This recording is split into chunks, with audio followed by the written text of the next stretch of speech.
बच्चों बढ़ते हैं नेक्स्ट क्वेश्चन की तरफ। A particle starts moving along circle of radius 20 by pi meter with constant tangential acceleration. If velocity of particle is 50 meter per second at the end of second revolution after the motion has begun, then find tangential acceleration. बच्चों एक बात ध्यान दीजिएगा, यहाँ क्या क्या words important है। Particle starts moving, इसका मतलब उसकी इनिशियल स्पीड 0 थी। दूसरा बात, उसने सर्कल का रेडियस दे रखा है, कितने रेवोल्यूशन करे? 2। और बच्चों if velocity of particle is 50 metre पर सेकंड, यहां पर वर्ड है वेलोसिटी, नॉट एंगुलर वेलोसिटी। इसका मतलब कौन सी वेलोसिटी? लीनियर। तो बच्चों यहां से आपको पहचानना जरूर है, यहां बहुत बड़ी गलती होती है, यहां पर अपन इसको एंगुलर समझ लें। बच्चों एक तो यूनिट से पहचानो या फिर यहां पर जो लिखा है उससे पहचानो, ये कौन सी वेलोसिटी? लीनियर। बच्चों लीनियर वेलोसिटी है तो आप कह सकते हो उसका मैग्नीट्यूड कितना है? 50 मीटर पर सेकंड। इसका मतलब कहीं ना कहीं आपको स्पीड दे रखी है कुछ टाइम के बाद की। इसका मतलब ये हुआ कि स्पीड चेंज हो रही है तो कौन से कारण हो रही है? टेंजेंशियल एक्सेलरेशन के कारण। बिल्कुल सर। तो अगर बच्चों यहाँ पर सब कुछ लीनियर की बात हो रही है तो अपने को यहाँ पर equation of motion linear form में लगानी है, एंगुलर फॉर्म में नहीं लगानी। अब बच्चों लीनियर फॉर्म में कैसे लगाएंगे उसकी बात कर रहे हैं। क्या अपने को मालूम है कि इनिशियल वेलोसिटी 0, तो बच्चों मैं यू लिख देता हूँ 0। आफ्टर 2 रेवोल्यूशन उसकी जो स्पीड हो गई वो गई 50 मीटर हमें दी है। बिल्कुल सर। अब बच्चों u है, v है, क्या यहां पर जो एक्सेलरेशन होगा वही टेंजेंशियल एक्सेलरेशन होगा? बिल्कुल सर। बिकॉज यहां पर टेंजेंशियल एक्सेलरेशन रेस्पॉन्सिबल है इसकी स्पीड को चेंज करने के लिए। बच्चों मैं net acceleration of circular motion की बात नहीं कर रहा हूं, मैं बस पर्टिकुलरली इस स्पीड को चेंज करने वाले एक्सेलरेशन की बात कर रहा हूं। और बच्चों नेक्स्ट अपने को एक और चीज क्या दे रखी है, या तो टाइम दे रखा होना चाहिए या डिस्टेंस दे रखा होना चाहिए। तो बच्चों यहां पर अपने को डिस्टेंस दे रखा है। कैसे दे रखा है? कितने रेवोल्यूशन करे? 2 रेवोल्यूशन। क्या एक रेवोल्यूशन में 2 पाई आर कवर होता है? तो 2 रेवोल्यूशन का मतलब 2 इंटू 2 पाई आर।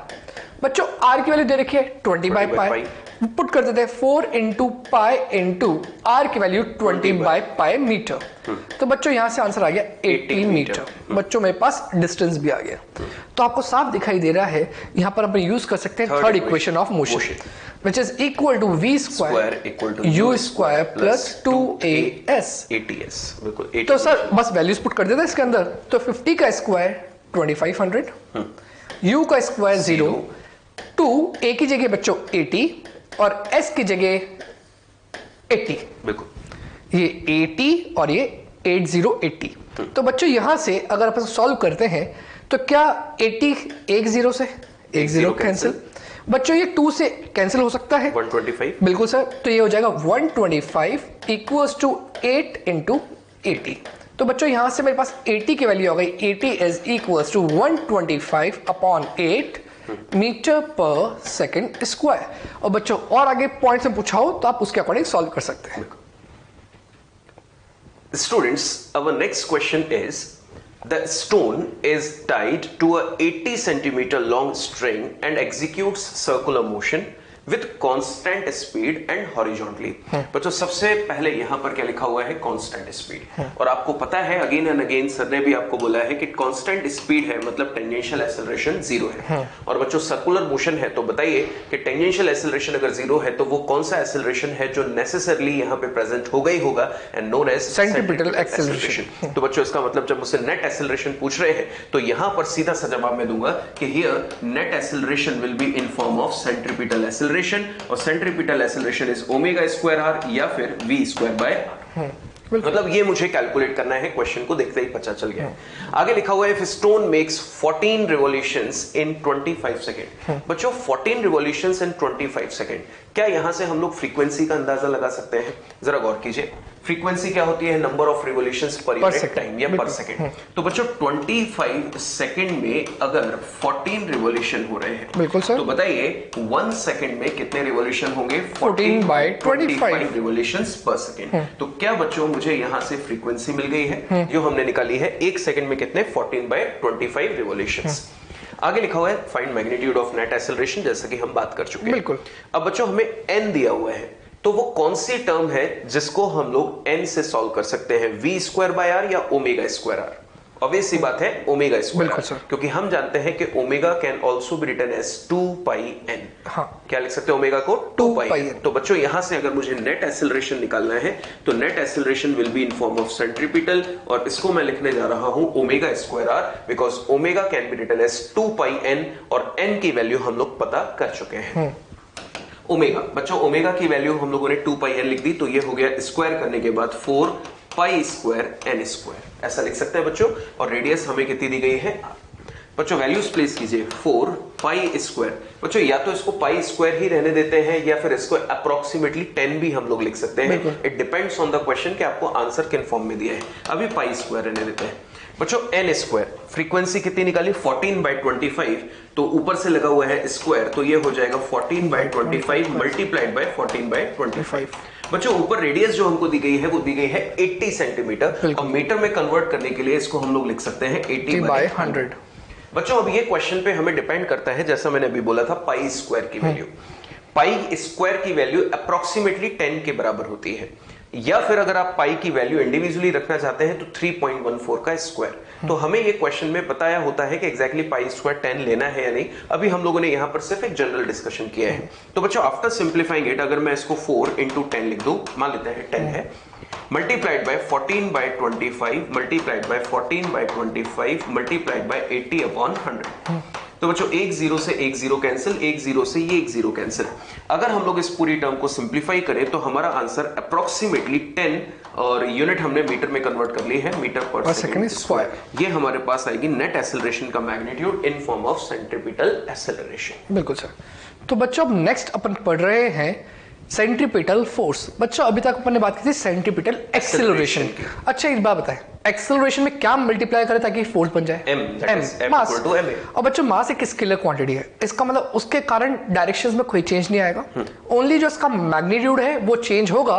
इसका मतलब जो सेंट्रीपिटल फोर्स है वो m into magnitude of ACP हो जाएगा, या फिर डायरेक्शन की बात करें तो डायरेक्शन एसीपी के अलोंग होगा। तो बच्चों अपन ने क्या सीखा था कि एसीपी मतलब centripetal acceleration is directed towards the centre. इसका मतलब सेंट्रीपिटल फोर्स भी हमेशा सेंटर की तरफ ही डायरेक्टेड होता है। तो अपन क्या कह सकते हैं, the force that is necessary to keep an object moving in a curved path. बच्चों सर ने क्या बोला था आपको कि टेंजेंशियल एक्सेलरेशन चाहे हो या ना हो, सर्कुलर मोशन तब भी हो सकता है अगर सेंट्रीपिटल एक्सेलरेशन होना चाहिए बस।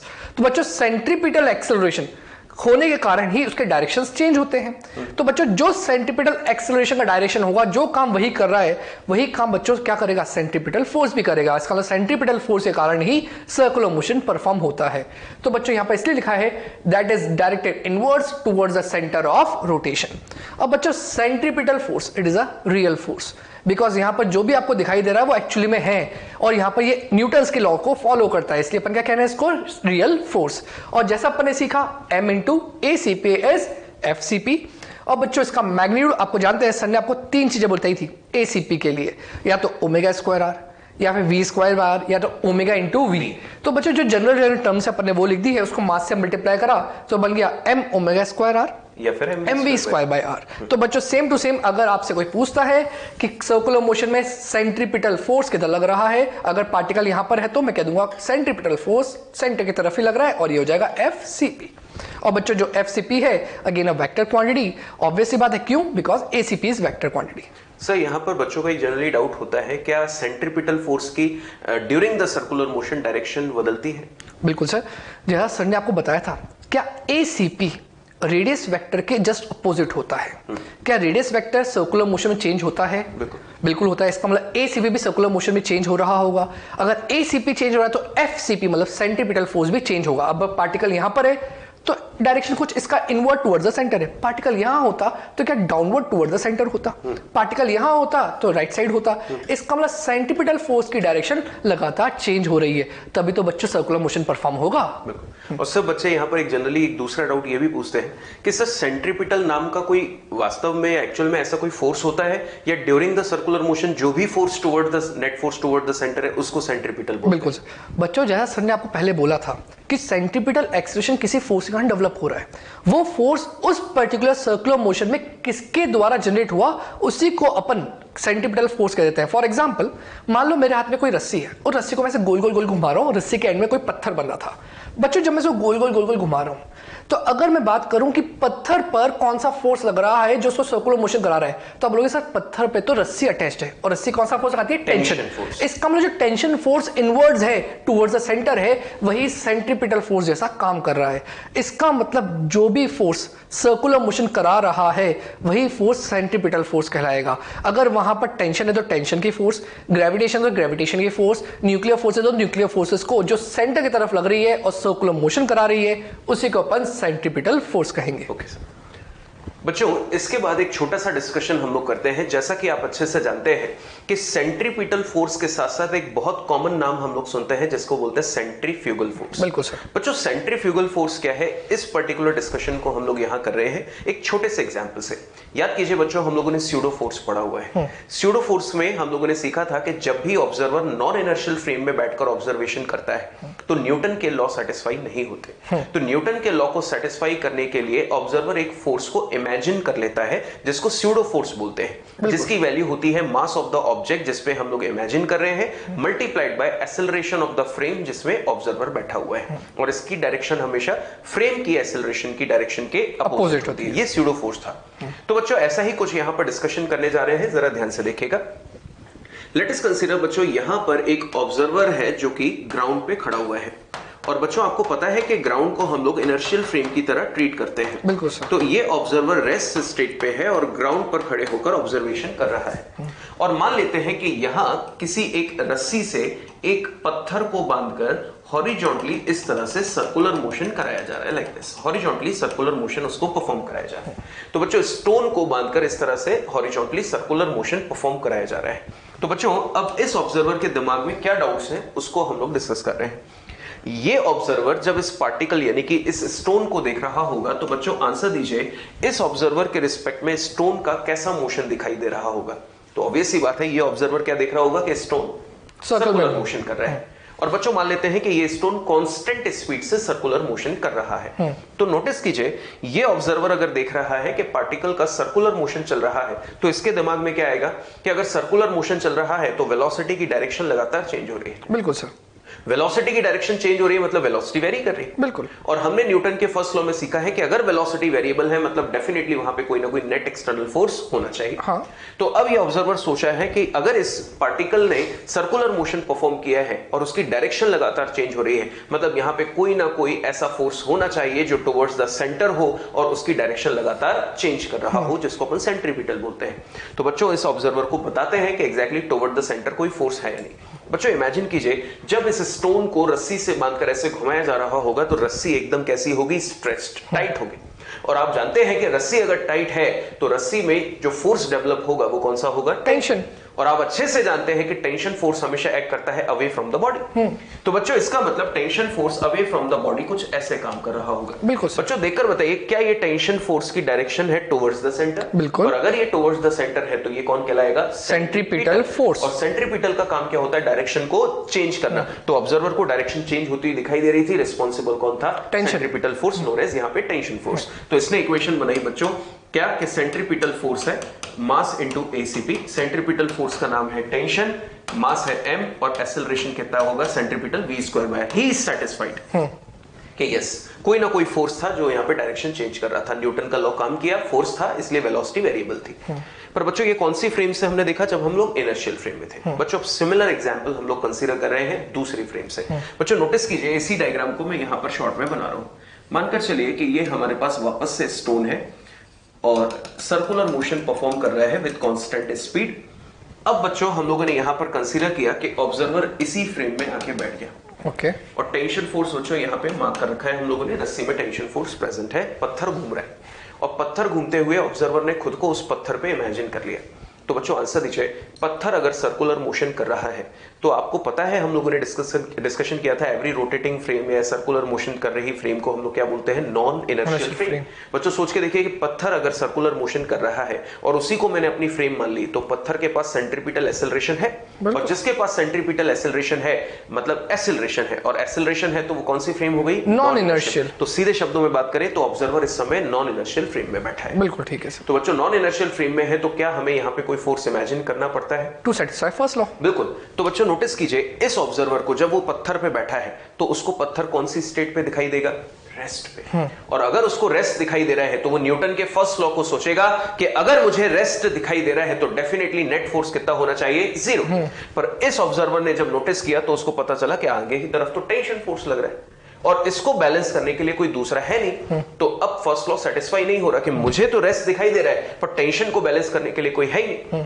तो फिर अब इसके लॉ को सेटिस्फाई करने के लिए, फर्स्ट लॉ तो काम ही नहीं कर रहा है ना, तो फर्स्ट लॉ को सेटिस्फाई करने के लिए अब इसको एक फोर्स को इमेजिन करना पड़ेगा। सोच के देखिए बच्चों, इस फोर्स को इमेजिन कहां किया जाए। टेंशन अगर इनवर्ड है तो उसको बैलेंस करने के लिए फोर्स हमें कहां, आउटवर्ड। फोर्स को हमें इमेजिन करना पड़ा outward, that is force pseudo. और बच्चों अगर आउटवर्ड इसको इमेजिन करना पड़ा है तो इसकी वैल्यू क्या होती है, मास ऑफ द बॉडी जिसपे आप इमेजिन कर रहे हो, यानी कि पत्थर जिसपे वो रेस्ट देख रहा है, और फ्रेम का एक्सेलरेशन ऑफ द फ्रेम। तो बच्चों बताओ, ये पत्थर जब वो एक्सेलरेटेड है यानी कि सेंट्रीपिटल एक्सेलरेशन उसके पास है, जब हम लोग ग्राउंड से देख रहे थे तो उसका एक्सेलरेशन क्या था, v²/r। तो हमने लिख दिया मास into acceleration of the frame v²/r। Now he is satisfied कि यस इस टेंशन को किसी इमेजिनरी फोर्स ने बैलेंस कर रखा है, दैट्स व्हाई मुझे पत्थर वो इस पे दिखाई दे रहा है, रेस्ट पे। बिल्कुल। तो उसने अब इक्वेशन बना दी, t को स्यूडो फोर्स ने बैलेंस किया और उसकी वैल्यू है mv²/r। बच्चों जरा गौर करके बताइए, सेम इक्वेशन। क्या आपको पता है हम ये बात प्रूफ कर चुके हैं एनएलएम में कि अगर आप अपने क्वेश्चन को फ्रेम इनर्शियल से सॉल्व करो या फ्रेम नॉन इनर्शियल से सॉल्व करो, आंसर दोनों से सेम आते हैं। वो चीज यहां पे प्रूफ भी की। बिल्कुल बच्चों गौर करके देखिए कि ये जो स्यूडो फोर्स है वो हमें कहां इमेजिन करना पड़ रहा है, away from the centre, away from the centre. और आपको पता है जो अवे फ्रॉम द सेंटर हमने इमेजिन किया है उसी को हम लोग क्या नाम देते हैं, सेंट्रीफ्यूगल फोर्स। और ये केवल तब लगाना होता है जब हम कौन सी फ्रेम में हो, जब हम नॉन इनर्शियल फ्रेम में हो। ग्राउंड से जब हम थे तो इसकी जरूरत नहीं थी। तो बच्चों ऑलवेज रिमेंबर, सेंट्रीफ्यूगल कोई नेचुरल फोर्स नहीं है, ये सिर्फ एक इमेजिनरी फोर्स है, स्यूडो फोर्स है, जो नॉन इनर्शियल फ्रेम में जब आप बैठकर ऑब्जर्वेशन करोगे तो आपको इसको away from the centre apply करना पड़ेगा। सर यहाँ पर कभी कभार बच्चों को एक डाउट आ जाता है जी सर, कि सर इस पार्टिकल पर सेंट्रीपिटल फोर्स भी लग रहा है, इसी पार्टिकल पे सेंट्रीफ्यूगल फोर्स भी लग रहा है, सेंट्रीपिटल इनवर्ड लग रहा है और सेंट्रीफ्यूगल आउटवर्ड लग रहा है, तो क्या इसका मतलब इस पार्टिकल पर नेट फोर्स 0 हो गया? नहीं सर, सेंट्रीपिटल तो हम लोग तब कंसीडर कर रहे थे जब इनर्शियल फ्रेम में थे, और जब हम लोग नॉन इनर्शियल फ्रेम में थे तो उसको तो अब रेस्ट पे दिखाई दे रहा है। तो वहां पर हम लोग सेंट्रीफ्यूगल मतलब at a time only one force is acting. बिल्कुल, मतलब सेंट्रीपिटल और सेंट्रीफ्यूगल साइमल्टेनियसली एक्ट नहीं करते। ये बात हमको depend on frame of reference, depend on frame of reference. बच्चों ये बात हमेशा हमको ध्यान में रखनी है कि सेंट्रीपिटल सेंट्रीफ्यूगल दोनों एक साथ कभी नहीं लगते। तो कई बार हमें कंफ्यूजन हो जाता है कि सेंट्रीपिटल अंदर लगा दिया, सेंट्रीफ्यूगल बाहर लगा दिया, दोनों को बैलेंस कर दिया, काम खत्म। बच्चों ऐसा नहीं होता, ये दोनों कभी भी एक साथ नहीं लगते। तो बच्चों जो सर ने बोला है उसी को एक आप पढ़ते हैं।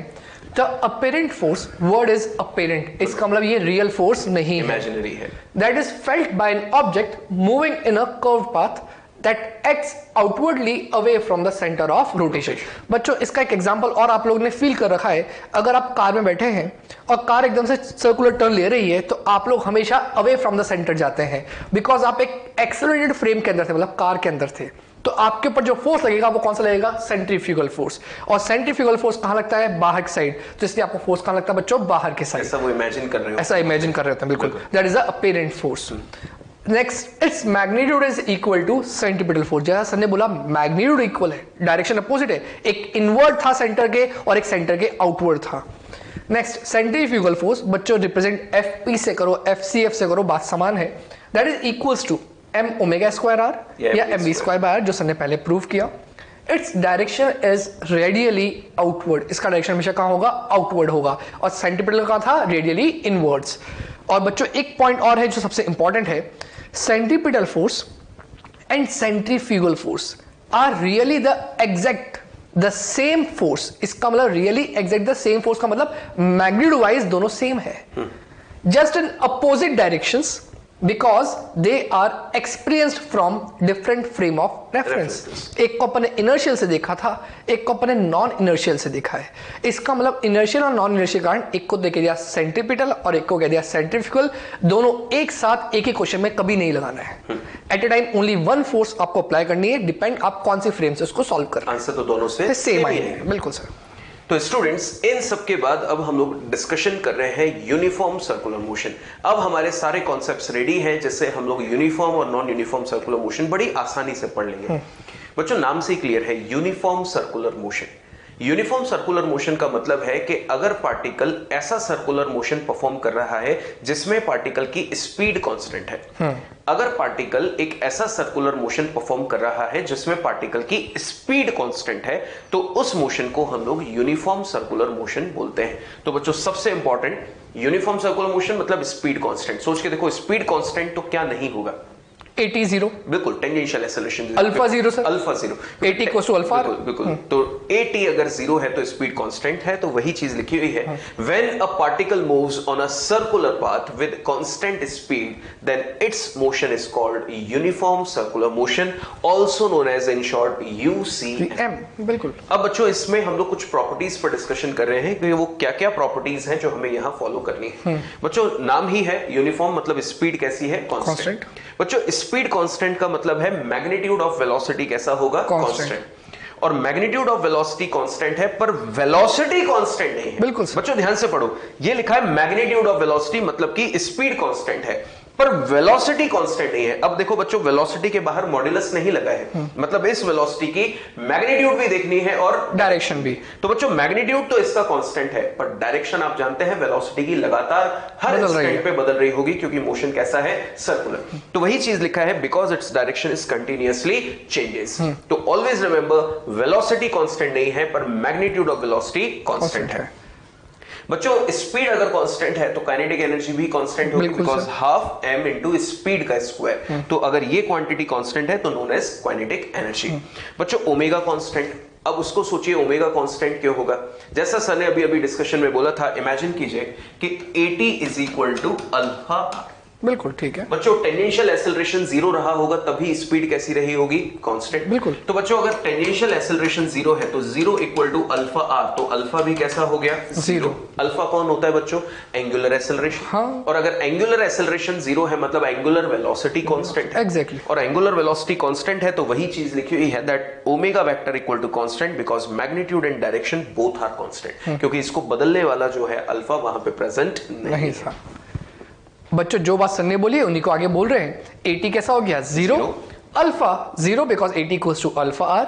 अब बच्चों, अगर AT 0 है, बताओ ACP भी 0 हो गया क्या? नहीं। बच्चों, सर्कुलर मोशन हो रहा है, सर्कुलर मोशन में ACP तो होना ही चाहिए। इसका मतलब यहाँ पर नेट एक्सेलरेशन ही ACP के बराबर है। तो नेट एक्सेलरेशन का magnitude is equals to magnitude of centripetal acceleration, which is equals to omega v, omega square r, v square by r। और सब टर्म्स कैसी होगी? कांस्टेंट, बिकॉज सोचो, ओमेगा कांस्टेंट था, r radius of circle constant है, v constant मतलब speed constant थी, और r कांस्टेंट, इसका मतलब सारी टर्म्स कैसी हो गई? कांस्टेंट। मतलब यहाँ पर ACP का मैग्नीट्यूड कांस्टेंट है, नेट एक्सेलरेशन का मैग्नीट्यूड भी कांस्टेंट है, ओमेगा कांस्टेंट है, स्पीड कांस्टेंट है, AT 0 है, अल्फा 0 है। A equals to ACP is not constant. बच्चों, यहाँ पर मैग्नीट्यूड वर्ड नहीं लिखा, यहाँ पे क्या लिखा है? Vector A and vector ACP, मतलब सेंट्रीपिटल एक्सेलरेशन और नेट एक्सेलरेशन, ये कांस्टेंट नहीं है। क्यों नहीं है आप जानते हैं? क्या सेंट्रीपिटल एक्सेलरेशन हमेशा टुवर्ड्स द सेंटर होता है, और जब पार्टिकल गोल गोल घूमेगा तो उसके डायरेक्शंस बार-बार चेंज होंगे। आपने बताया भी था सर। बिल्कुल सर। तो because of direction it is not constant. And last, uniform circular motion is usually executed in horizontal plane, because अपने को मालूम है कि अगर वर्टिकल प्लेन में घुमा तो ग्रेविटी उसकी स्पीड को चेंज कर सकती है। तो इसलिए अपन क्या बात करते हैं? हॉरिजॉन्टल प्लेन की, ताकि हॉरिजॉन्टल प्लेन के अंदर जो ग्रेविटी होगी और जो वेलोसिटी वेक्टर होगा उनके बीच में 90 डिग्री इफेक्ट आ जाएगा, और 90 डिग्री के कारण कोई एक्सेलरेशन वेलोसिटी के अलॉन्ग नहीं होगी। तो इसका मतलब ये हुआ कि बच्चों, जब भी हमें कोई क्वेश्चन दिया है यूनिफॉर्म सर्कुलर मोशन का, तो वर्डिंग्स कैसे होते हैं? The particle execute circular motion with constant speed, the particle is performing uniform circular motion, या फिर the particle is performing circular motion in horizontal plane. अगर ऐसे वर्डिंग्स आपको दिए हैं तो मानकर चलिए कि वो आपको यूनिफॉर्म सर्कुलर मोशन दिया है, और वहां पर आपको क्वेश्चन कैसे सॉल्व करने हैं उस पर हम लोग अब डिस्कशन करेंगे। बिल्कुल सर। तो बच्चों अब हम लोगों के पास दूसरे 2 पॉइंट्स जो यहां पर हैं उसमें लिखा हुआ है टोटल वर्क डन। बच्चों जैसा कि अभी आपको सर ने बताया कि यहां पर एक्सेलरेशन के नाम पर सिर्फ एक ही एक्सेलरेशन है, कौन सा? सेंट्रीपिटल। और उस सेंट्रीपिटल एक्सेलरेशन को प्रोवाइड करने वाला फोर्स भी कौन सा होगा? सेंट्रीपिटल। बिल्कुल। और सेंट्रीपिटल फोर्स कहां लगता है? Towards the centre. और बच्चों अगर हम लोग डायरेक्शन ऑफ मोशन और इस फोर्स की बात करें तो ऑलवेज इनके बीच में एंगल कितना होगा? 90 डिग्री। और जैसा कि आप जानते हैं कि वर्क डन होता है एफ एस कॉस थीटा। अगर थीटा की वैल्यू 90 डिग्री रख दे तो कॉस 90 0, मतलब वर्क डन भी 0। सो यहां से हम लोग इस बात को ध्यान रखें कि work done by centripetal force, work done by centripetal force is always 0, क्योंकि this centripetal force is always perpendicular to the direction of motion. बिल्कुल। एंड एट लास्ट बच्चों पावर क्या होती है? 0। बिल्कुल, क्योंकि power is defined as rate of doing work. अब यहाँ पे सेंट्रीपिटल फोर्स ने जब वर्क ही नहीं किया तो उसकी पावर सप्लाइड भी कितनी होगी? 0। या फिर अपन F.V से भी कह सकते हैं। F.V से भी कह सकते हैं कि F और V एक दूसरे के 90 डिग्री पे है, तो FV cos 90, तो यहां से भी पावर को 0 प्रूफ किया जा सकता है। बिल्कुल सर। तो बच्चों अभी अपन ने क्या देखा कि क्या क्या कंसेप्ट्स अपन ने देखे यूनिफॉर्म सर्कुलर मोशन के। बच्चों एक बात अपन ने सीखी अभी तक यहाँ पर कि यूनिफॉर्म सर्कुलर मोशन की स्पीड कांस्टेंट है, जनरली अपन हॉरिजॉन्टल प्लेन ले रहे हैं। और अपन ने एक बात और सीखी थी कि जो सेंट्रीपिटल फोर्स है वो किसी ना किसी फोर्स के द्वारा जनरेट होता है जो हमेशा सेंटर की तरफ रखता है। तो बच्चों उसी को लेके अपन कुछ यहाँ पर एग्जांपल्स देख रहे हैं कि यहाँ पर सेंट्रीपिटल फोर्स कैसी होगी और किस कंडीशन में यहाँ पर यूनिफॉर्म सर्कुलर मोशन हो सकता है। तो बच्चों अपन पहले एग्जाम्पल की बात कर रहे हैं, तो ध्यान दीजिएगा। अगर कोई मान लो जैसा सर ने बोला था कि कोई स्टोन है जो थ्रेड से बंधा हुआ है किसी सेंटर के अबाउट और स्टोन गोल गोल गोल गोल घूम रहा है, तो क्या स्टोन को गोल कौन घुमा रही है? थ्रेड। अब थ्रेड पे कौन सा फोर्स लग रहा है? टेंशन वाला फोर्स। और ऑब्वियसली बात है अगर मैं इस पॉइंट को कंसीडर करता हूं तो इस पॉइंट पर टेंशन हमेशा टुवर्ड्स द स्ट्रिंग या आउटवर्ड होगी। बच्चों इस साइड तो कोई स्ट्रिंग है ही नहीं, तो टेंशन कहां होगी? इधर ही होगी। तो बच्चों अवे फ्रॉम द बॉडी, तो बच्चों ये टी हो गया। अगर टेंशन ध्यान दें तो tension is towards the centre, और यहां पर जो सर्कुलर मोशन हो रहा है इस पार्टिकल का, तो ये पार्टिकल पे जो फोर्स लगा रही है वो थ्रेड लगा रही है, दैट इज टेंशन। और टेंशन टुवर्ड्स द सेंटर है, तो यहां पर टेंशन कैसा बिहेव कर रही है? सेंट्रीपिटल फोर्स जैसा। तो I can say tension is equals to centripetal force. तो बच्चों यहां पर अपन इसको लिख दिया था FCP, और जो डायरेक्शन टेंशंस के चेंज होते जाएंगे वही सेंट्रीपिटल फोर्स के चेंज होते जाएंगे। तो बच्चों यहां से तो ये बात मालूम पड़ गई। अगर मैं यहां पर एक और चीज कह देता कि इस पॉइंट इस पार्टिकल पर 80 0 है, स्पीड कांस्टेंट है, इसका मतलब ये हॉरिजॉन्टल प्लेन में भी हो रहा है, सेंट्रीपिटल फोर्स भी मालूम पड़ गया, स्पीड कांस्टेंट है, इसका मतलब कौन सा मोशन होगा? Uniform circular motion. तो स्टूडेंट्स अगर हम लोग यहां से बात करें तो यूनिफॉर्म सर्कुलर मोशन के क्वेश्चन सिर्फ एक स्टेप में सॉल्व होंगे, और वो स्टेप होगी जैसा सर ने आपको बताया F नेट बराबर MACP। आपका क्या काम है बच्चों? जैसे ही आपने नोटिस किया कि यूनिफॉर्म सर्कुलर मोशन चल रहा है, आप क्या करें? जो भी बॉडी सर्कुलर मोशन परफॉर्म कर रही है उस पर फोर्सेस मार्क कर लीजिए, और जो भी net force towards the centre हो, जो भी net force towards the centre हो, आप वहां पे उस नेट फोर्स को लिख दीजिए और उसको mv²/r, ACP क्या होता है? v²/r या ओमेगा²r, तो F नेट बराबर mv²/r या F नेट बराबर m ओमेगा²r के बराबर इक्वेट कर दीजिए, आपके आंसर्स आ जाएंगे। जैसा सर ने ये एग्जांपल आपको बताया T = FCP। तो बच्चों यहां पे अगर मैं नोटिस करूं तो ये क्या लिखा हुआ है? F नेट बराबर MACP। तो सर ने नेट फोर्स का नाम रख दिया T, और MACP में अगर हम लोग A की वैल्यू रख दें v²/r, तो F नेट बराबर mv²/r, आपका क्वेश्चन सॉल्व हो जाएगा। बिल्कुल।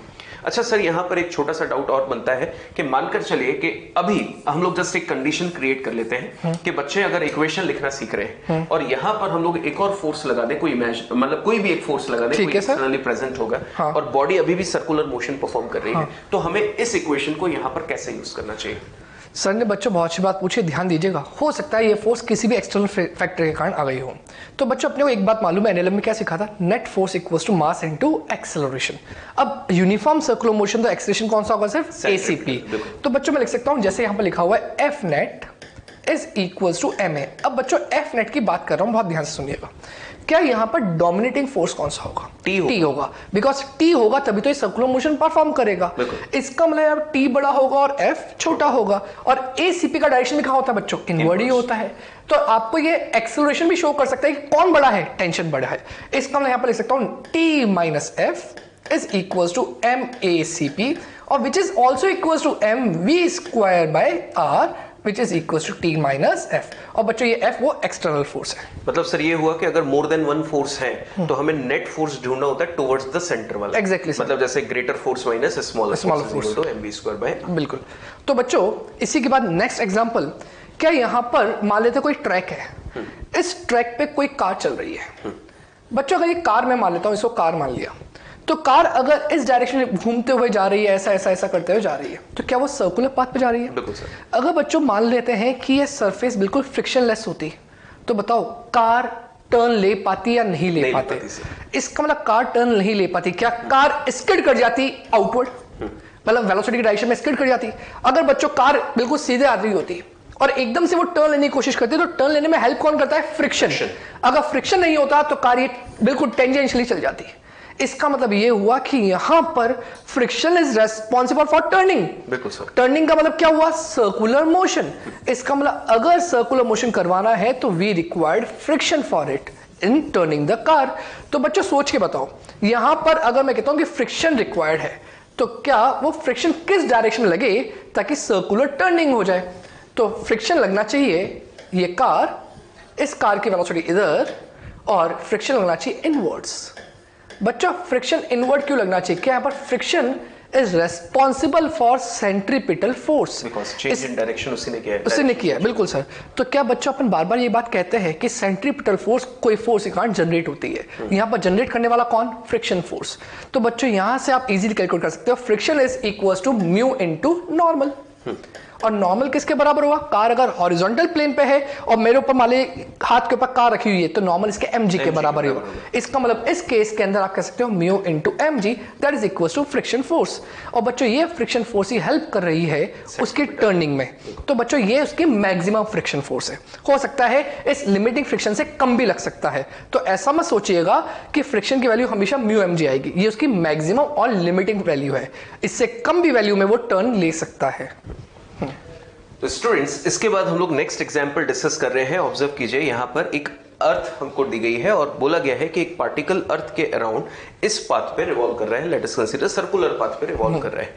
तो बच्चों हम लोग जानते हैं कि अगर इस सर्कुलर पाथ पर मान लेते हैं कांस्टेंट स्पीड से रिवॉल्व कर रहा है, तो हमको बोला गया है कि सर्कुलर पाथ पे अगर ये अर्थ के अराउंड कांस्टेंट स्पीड से रिवॉल्व कर रहा है, तो वो कौन सा फोर्स है जो इसको सर्कुलर मोशन करा रहा है। बच्चों नोटिस कीजिए, अर्थ क्या इस पार्टिकल को अट्रैक्ट कर रही होगी? और हमें पता है वो अट्रैक्ट कर रही होगी बिकॉज ऑफ ग्रेविटेशनल फोर्स। और ये भी हमें पता है कि ग्रेविटेशनल फोर्स जो बॉडी पर लगता है वो हमेशा टुवर्ड द सेंटर ऑफ अर्थ लगता है। बिल्कुल। तो बच्चों मानकर चलिए कि इस इंस्टेंट पर पार्टिकल की वेलोसिटी की डायरेक्शन ये है, और हमसे पूछा गया कि फोर्स ऑफ ग्रेविटेशन कहां लग रहा होगा, तो ये रहा अर्थ का सेंटर, तो फोर्स ऑफ ग्रेविटेशन यहां लग रहा होगा, दैट इज Fg। बच्चों देखकर बताइए कि ये पार्टिकल सर्कुलर मोशन कर रहा है और ग्रेविटेशनल फोर्स सिस्टम में लग रहा है toward the centre of earth as well as toward the centre of circular path of the particle. तो बच्चों बताइए, जो फोर्स टुवर्ड्स द सेंटर लगने लग जाता है, क्या उसी को हम लोग सेंट्रीपिटल फोर्स बोलते हैं? बिल्कुल। तो अगर मुझसे पूछा गया कि बच्चों इसकी इक्वेशन बना के बताइए कि अगर ये क्वेश्चन आपको सॉल्व करना है, मान लीजिए v निकालना है, तो इसकी इक्वेशन बनाकर बताइए। तो मान लेते हैं कि अर्थ का centre as well as particle के सर्कुलर पाथ के सेंटर से यहां तक की डिस्टेंस कितनी है? स्मॉलर। और मुझसे बोला गया कि इक्वेशन बनाइए। तो बच्चों हमने क्या सीखा कि जब भी सर्कुलर मोशन हो आपके पास इक्वेशन लिखने का तरीका होना चाहिए F net बराबर MACP। देखकर बताइए कि टुवर्ड्स द सेंटर केवल एक ही फोर्स है, एंड वो कौन सा है? Gravitational force. So here I can write the net force is equal to gravitational force which provides required centripetal acceleration for the circular motion. और बच्चों हमें ग्रेविटेशनल फोर्स की इक्वेशन पता होती है, क्या होती है? Like Gmm upon r square is equal to mv square by r। और इस इक्वेशन को बनाकर हम लोग जो भी डिजायर्ड आंसर है वो कैलकुलेट कर सकते हैं। इसको m ओमेगा स्क्वायर r लिख सकते हैं, तो ओमेगा भी आ जाएगा। अच्छा बच्चों, अगर ये अर्थ ना होते हुए न्यूक्लियस और इलेक्ट्रॉन होता, तो आपको पता है न्यूक्लियस और इलेक्ट्रॉन के बीच में जो फोर्स लग रहा होता वो कौन सा होता? Q1 Q2 bye r square, और उसको mv स्क्वायर बाय r के साथ इक्वेट करके वैसा क्वेश्चन भी हम लोग साइमल्टेनियसली सॉल्व कर सकते हैं। बिल्कुल सर।